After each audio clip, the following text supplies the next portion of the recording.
வணக்கம். நான் இப்ப என்னத்துக்கு வந்தேன் என்றால், இப்ப நான் என்ன சொல்ல வாரேன் என்றால், நேற்று முருகன் கோயிலுக்கு போனேன். ஏன் நான் இதுகளை சொல்றேன், நடக்க போறதை சொல்றேன்.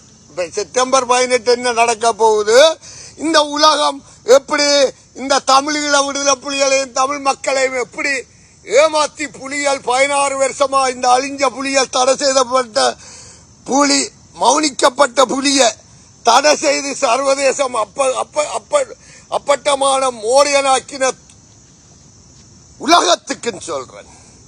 ஐநா சபை, ஐக்கிய நாடு, மனித உரிமை, ஹியூமன் ரைட்ஸ், ஒட்டுமொத்த ஆல் கண்ட்ரீஸ், எவ்ரிதிங் மைந்தா ஒத்துக்கொண்டபடி அதுதான் தீர்ப்பு என்றதை